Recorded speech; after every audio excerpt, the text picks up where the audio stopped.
কোনো সুদখোর, কোনো ঘুষখোর, কোনো জুয়াখোর, কোনো আপনার ওই লটারি কাটনেওয়ালা ব্যক্তিকে মসজিদের কমিটিতে রাখা যাবে? জোরে বলতে হবে, জোরে বলতে হবে।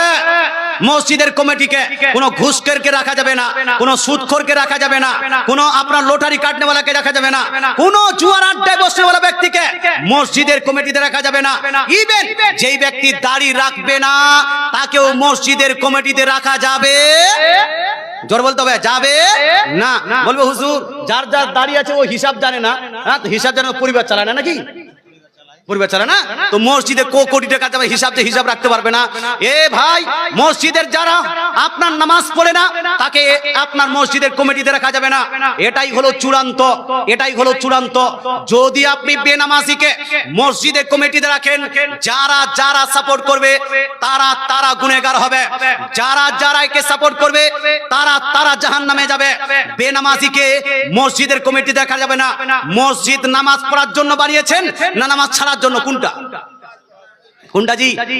এবার মসজিদের সভাপতি নিজেই যদি নামাজ না পড়ে, মসজিদের ক্যাশিয়ার নিজেই যদি নামাজ না পড়ে, মসজিদের যদি সেক্রেটারি নিজেই নামাজ না পড়ে, ও মসজিদে সেক্রেটারি থাকার যোগ্য আছে না। আলা হযরত আজিমুল বরকত মুজাদ্দিদুদ্দিন মিল্লাত আলাইহি রিজওয়ান ফতোয়া রিজভিয়া শরীফে স্পষ্ট ভাষায় উল্লেখ করেছেন, যারা এই রকম ব্যক্তিকে যারা মসজিদের কমিটিতে রাখবে এরা গুনাহগার হবে। এই রকম ব্যক্তিকে মসজিদের কমিটি থেকে হটানো, তাড়াতাড়ি করে সরিয়ে ভালো পরেজগার, নেককার, নামাজি, দাড়িওয়ালা ব্যক্তিকে মসজিদের কমিটি রাখা হলো জরুরি। কথা বুঝতে পারছেন না ভাই? বলছে হুজুর এটাতে রাগ লাগলো, একটু রাগ লাগলো না?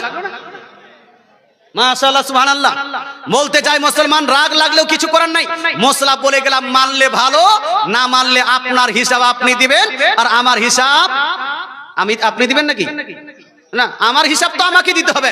রাগ লাগলো, কিছু কিছু জায়গায় সুদখোরের প্রসঙ্গে বললে সুদখোর রেগে যায়, ঘুষখোরের প্রসঙ্গে বললে ঘুষখোর রেগে যায়, তাস খেলনেওয়ালা প্রসঙ্গে বললে তাস খেলনেওয়ালা রেগে যায়। মুসলমান বলছে বেদাড়িওয়ালাকে মসজিদের কমিটিতে রাখা যাবে না, মসজিদের বেনামাজিকে মসজিদের কমিটিতে রাখা যাবে না। ও রেগে গেছে। ভাই, আমার উপর রাগ করে তো কোনো লাভ নাই।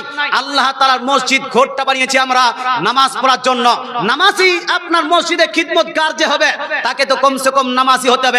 নামাজ না পড়লে মসজিদে কি প্রয়োজন আছে না আছে সে বুঝবে কিভাবে? নামাজ মসজিদটা কিভাবে আপনার বানাতে হবে সে বুঝবে কিভাবে?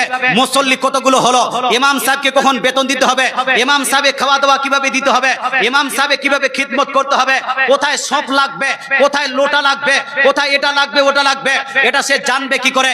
এই জন্য ভাই আপনাকে রাগ করার দরকার নাই। আর যদি রাগ খুবই লাগে তাহলে রাগ করে নেন, কোনো সমস্যা নাই। রাগ করে বলেন আজ থেকে মসজিদের কমিটিতে ছাড়বো না, তবে আমি আজ থেকে রাগ করে দাড়ি ছেড়েই দিলাম। জোরে বলেন সুবহানাল্লাহ। আজ থেকে রাগ করে দাড়ি ছেড়ে দিলাম, আর দাড়ি কাটবো না। আজ থেকে রাগ করে আমি নামাজ পড়া শুরু করে দিলাম। জোরে বলেন সুবহানাল্লাহ। আমাকে আচ্ছা, আমি আমার তরফ থেকে মসজিদে দিয়ে দিলাম। মাশাআল্লাহ সুবহানাল্লাহ।